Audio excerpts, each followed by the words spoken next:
A very good morning to all my dear students. Today we are here with our new topic from the writing skills section, that is article. Now let me introduce what do you mean by article here. Article refers to a piece of paper or the piece of writing which was usually found in the newspaper or the magazines. It can express one's thought, ideas and philosophies.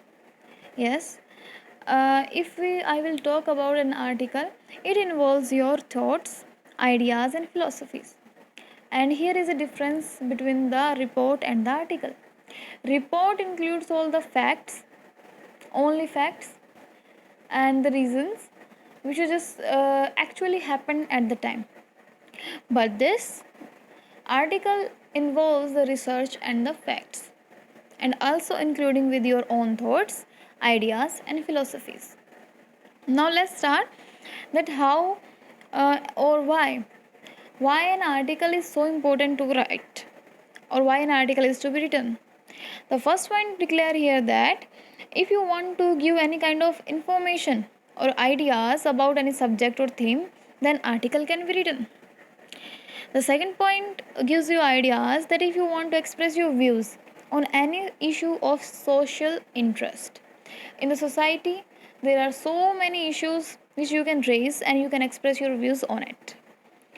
So article in the third point is to be written to describe a person and his life and his actions, and it also include your own philosophies. You can apply your own ideas and thoughts and philosophies over the research which you have just made over a person, over his life. Now fourth point indicates that it is to describe about an event and place. Yes, before writing an article you have to do many kind of researches. You have to search many of the things, then you can write an article. Without any kind of research you can't even able to write a article. Instead of writing article you will confine with yourself as a report if you have no any kind of research. Now here the fifth point says it can be expressed the arguments in favor or against about any issue. It's your research. If you want to favor anything, if you want to argue anything, so it's up to you what you want to indulge, what you want to make mind in your article. So next is two points to remember. Here the central theme of any article should be clear, and the heading should be related to the central theme, and it should be what? Catching, eye catching.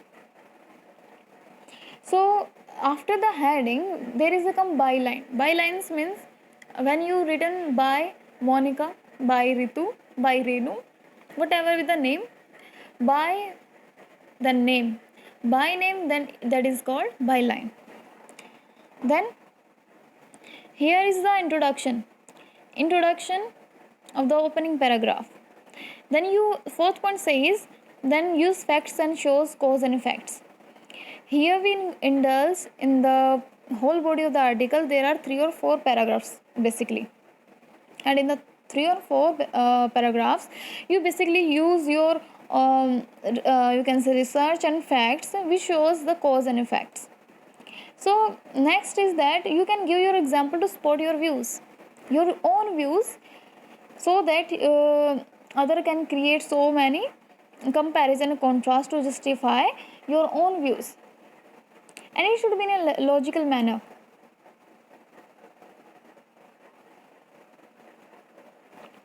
Then here the word limit says that 250 to 300, but it doesn't mean 250 to 300. Here the word limit is 200.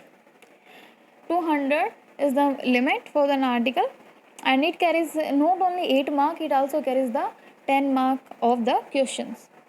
So if I will talk about the guidelines of an article, what do you mean by the guidelines? Which you can easily make yourself so much confined to the article. These are the guidelines. First guideline says you have no right to even give the lengthy appearance to your article. Do not make it descriptive. Do not be so expressive that you have to give your explanation for your views. No, you are not giving your explanations for your views. Second is that use precise language, the common language which has just been used by the common people. You can use the slogans, rhetorical questions, quotes, and from the popular books. And my dear students, I want to tell you one thing, that in a speech, report, essay, article, the basic three paragraphs involve the same thing. But the starting and the main ideas and how to express it make it different from each other. So here you can use the slogans.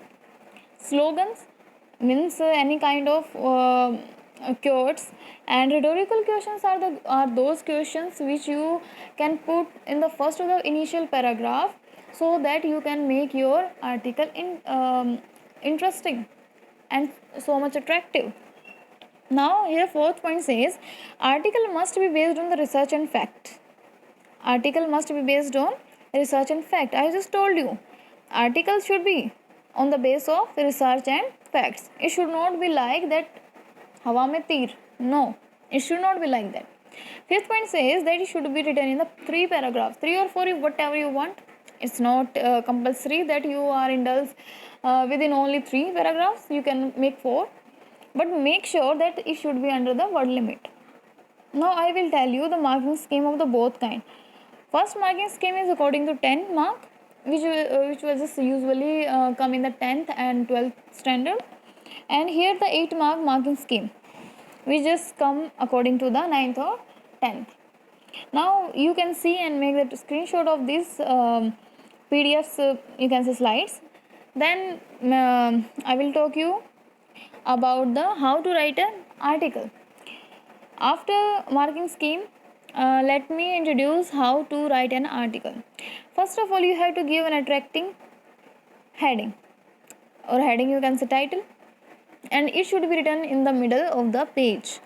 Then after, without any gap of line, you have to write on the left hand side or the right hand side or whatever you want your name by this. Then by the name, it will call the byline.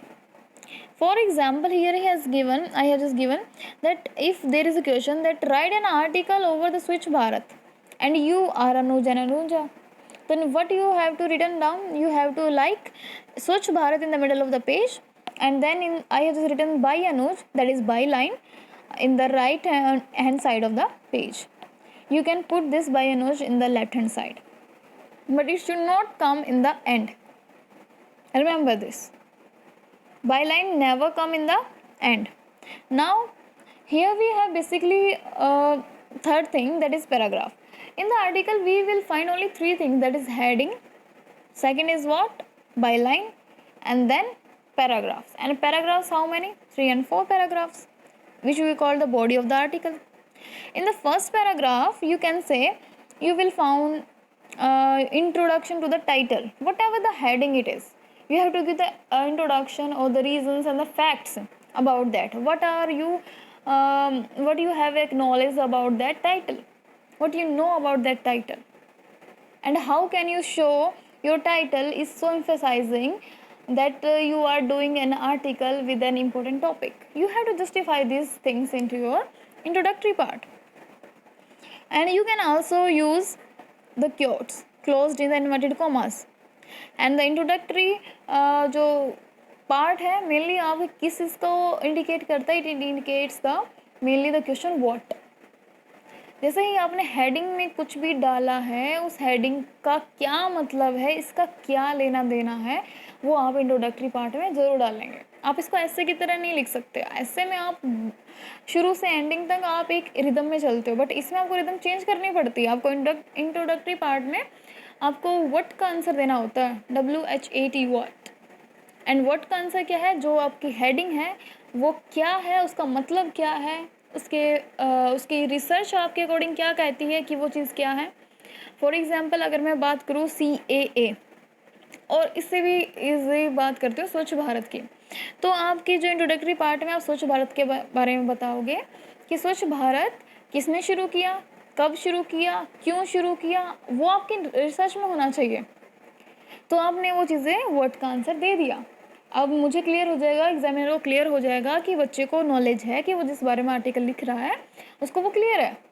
Next में आपको उसके जो second paragraph होंगे उसमें आपको क्या बताना है, कॉज एंड इफेक्ट बताने हैं। सेकंड पैराग्राफ जैसे मैंने यहाँ बताया, एडवांटेजेस, डिसएडवांटेजेस और मेरिट और demerit. Now students keep in mind तीनों चीज़ अलग हैं, कॉज एंड इफेक्ट अलग होते हैं, एडवांटेज एंड डिसएडवांटेजेस अलग होते हैं, मेरिट एंड डीमेरिट अलग होता है। कॉज एंड इफेक्ट हर एक पर्टिकुलर टॉपिक के लिए नहीं हो सकता, एडवांटेज डिसएडवांटेज हर टॉपिक के लिए नहीं हो सकता, मेरिट एंड डीमेरिट हर चीज़ के लिए नहीं हो सकती। Now I will give the example cause and effect कैसे हो सकता है। जैसे कॉज एंड इफेक्ट यहाँ पे पोल्यूशन मैंने एक छोटा सा टॉपिक लिया, इसके कॉज होते हैं कि ये क्यों फैलता है, कारण इसके और इसके प्रभाव। अब पोल्यूशन के कारण और प्रभाव हो सकते हैं, क्या स्वच्छ भारत के कारण और प्रभाव हो सकते हैं? इसके तो एडवांटेजेस हो सकते हैं, राइट, इसके डिसएडवांटेजेस भी हो सकते हैं। कोई भी प्रोग्रेस अगर हम चलाते हैं, यानी हमने जो चीज़ शुरू की हो, कोई अभियान शुरू किया हो, कोई सिस्टम शुरू किया हो, उसके हम एडवांटेज और डिसएडवांटेज निकाल सकते हैं, मेरिट एंड डीमेरिट निकाल सकते हैं, उसके कॉज इफेक्ट्स नहीं निकाल सकते। बट जो चीज़ ऑलरेडी है, फॉर एग्जाम्पल ग्लोबल वार्मिंग के कॉज एंड इफेक्ट, पोल्यूशन के, गुस्से के, आपके एग्रेशन में, इकोनॉमिक क्राइसिस, ये चीज़ें अपने आप होती हैं, तो इनके क्या होते हैं, कॉज एंड इफेक्ट। जो चीज़ अपने आप नहीं होती, हमने खुद बनाई होती हैं, कुछ नए मूवमेंट्स शुरू किए होते हैं, नए सिस्टम लगाए होते हैं, उनके advantages disadvantages merit and demerits होते हैं। इस बात को आप दिमाग में रखेंगे। कोई भी टॉपिक हो, सबसे पहले ये देखिए कि आप उसको कॉज एंड इफेक्ट बताएंगे उसके, या फिर एडवांटेज या डिसएडवांटेज या मेरिट या डीमेरिट बताएंगे। सबसे पहले देखेंगे कि वो ह्यूमन मेड है या फिर वो ओरिजिनल मेड है। ओके, फर्स्ट थिंग आप इसको याद रखिएगा। Now paragraph third and fourth को मेनली कंबाइन कर देते हैं, इसे हम ना कंक्लूडिंग पैराग्राफ बोलते हैं, कंक्लूजन बोलते हैं। मेनली हम इसमें सजेशन सॉल्यूशंस, आप इसमें वार्निंग भी दे सकते हो, कोई रेमेडियल दे सकते हो, बचाव की चीज़ें बोल सकते हो, या फिर ऐसी कोई चीज़ जिससे आपको एक मैसेज, दुनिया को मैसेज मिल रहा हो, ऐसी कोई चीज़। यूजुअली हम क्या करते हैं, इन दोनों को कंबाइन करते हैं और एक बना देते हैं, वो हमारा कंक्लूजिंग लाइन हो जाती है। रिमेंबर ये वन थिंग स्टूडेंट, कंक्लूजन में आपको हमेशा रेफरिंग में कुछ भी देना हो तो पॉजिटिव देंगे, बिकॉज हम उसको वाइंड अप किए बिना नहीं छोड़ सकते।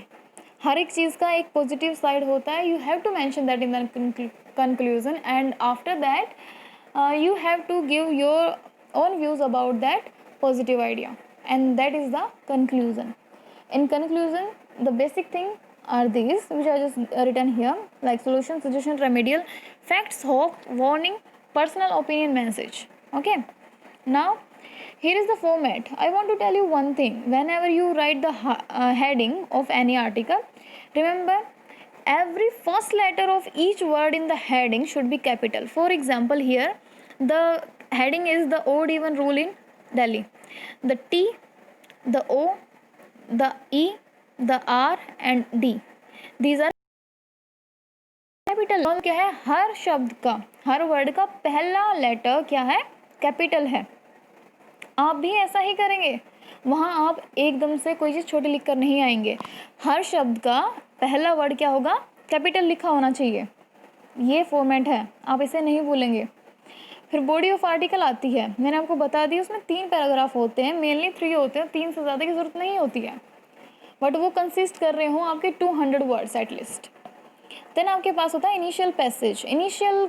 अब इनमें से ही पहला पैराग्राफ को हम इनिशियल बोलते हैं, जो पहला पैराग्राफ है हमारा उसको हम क्या बोलते हैं, इनिशियल पैराग्राफ। उस इनिशियल पैराग्राफ में आपको एक यूनिक इंट्रो देना है। मैंने बोला था कि आपको व्हाट का आंसर करना है, आप उसमें meaning of your heading, your title, your topic, आप उसका मीनिंग बता सकते हो, उसके बारे में फैक्ट बता सकते हो अगर आप जानते हैं तो।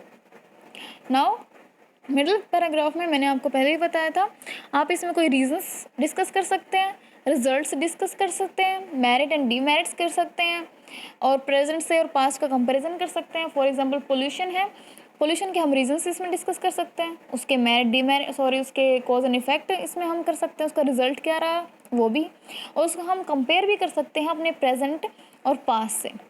और आपका ओपिनियन और आपका experience according to that you can share here.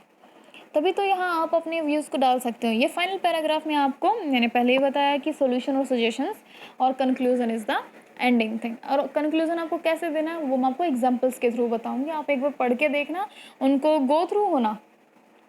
Now this slide number 14, this one, this is all thing we just discuss it earlier. For example, heading, byline, body, what is body, and it includes 1, 2, 3 and 4 paragraphs, is all this. So you have to keep in mind one thing, that any candidates who are appearing in examination are not supposed to mention any of the personal detail. Personal detail नहीं डालनी है आपको with attempting the question to the answers. आपको जो भी नाम दिया गया होगा, जो टॉपिक दिया गया होगा, आप उसी के अकॉर्डिंग लिखोगे। आप अपना नाम, अपने स्कूल का नाम वगैरह नहीं लिख के आओगे। रिमेंबर दिस, आप अपनी पर्सनल डिटेल नहीं दे के आओगे। Now let me conclude some of the examples of the writing, article writing format of CBSE given below. Here you have just, मैं इसमें डायरेक्ट जाती हूँ। Now here the writing article on the save water.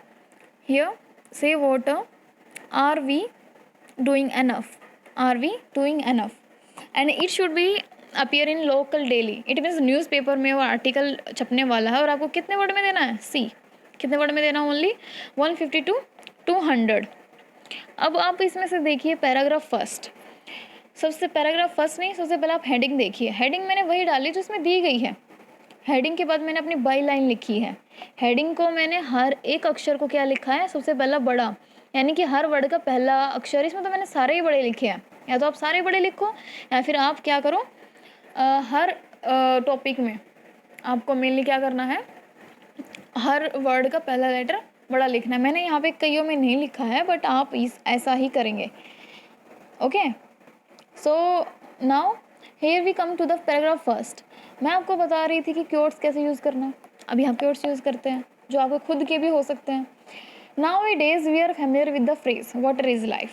अब मुझे save water के ऊपर लिखना है तो मैंने पहली लाइन में लिख दिया वाटर इज़ लाइफ। अब मैं इसके बारे में बताऊंगी कि मैंने ये व्हाट इज़ लाइफ क्यों बोला है। फिर मैंने क्वेश्चन किया, रिटोरिकल क्वेश्चन किया, but question is that how many of us is doing enough. मैंने क्वेश्चन भी कर दिया, मैंने क्योट भी दे दिया। नाउ जस्ट सी, लोग इसे पढ़ेंगे तो सबसे पहले ये सोचेंगे कि इसका क्योट देन इसका क्वेश्चन दोनों ही एक दूसरे से सिमिलर कर रहे हैं, सिमिलैरिटी है। तो अब मैं आंसर दे रही हूँ व्हाट का, कि मैं ये व्हाट इज़ लाइफ क्यों क्या बोल रही थी, कि सेव वाटर क्या है। Many of the people are living with less water than they need. मेरे इस टाइटल का जो पूरा इंडिकेशन उसका क्या मतलब है वो मेरे इस फर्स्ट इंट्रोडक्टरी में आप पढ़कर देखना, उसमें मिलेगा। अब पैराग्राफ सेकंड की बात करते हैं। तो मैं इसमें उसकी बेसिकली जो मैंने आपको बताया था, सेकंड पैराग्राफ में आप इन्वॉल्व कर सकते हो किसी भी चीज़ का रीज़न, कोई उसकी मेरिट डिसमेरिट, एडवांटेज डिसएडवांटेजेस जो भी हो आप इसे लिख सकते हो। जैसे मैंने इसमें लिखा है कि फ्यूचर की स्कैरसिटी के बारे में, कि कमी के बारे में लोगों को पता ही नहीं है, एंड वी वेस्टिंग इट, हम इसको वेस्ट भी कर रहे हैं। मैंने इसमें क्या बताए हैं, कुछ फैक्ट्स बताए हैं जिनकी वजह से ये आगे प्रिवेल होगा। अब पैराग्राफ 3 है, इसमें हमने डिफरेंट मेथड्स को फॉलो करने की बात की है। ये मेरे खुद के क्या है, ओपिनियन है, मैंने बताया था आपको। थर्ड पैराग्राफ में आपके खुद के ओपिनियन, कोई पर्सनल मैसेज, कोई होप, कोई वार्निंग, कुछ भी सोल्यूशन सजेशंस आप डाल सकते हो ना। कंक्लूजन देखिए, कंक्लूजन में आपने कुछ सजेशंस डाले हैं, like afforestation is good method, आपने डाले। ओके, नाउ आपने लास्ट में ये सब मैंने सारी चीज़ें डाल दी हैं इसमें, सजेशन, सॉल्यूशंस, होप, सब कुछ डाल दिया।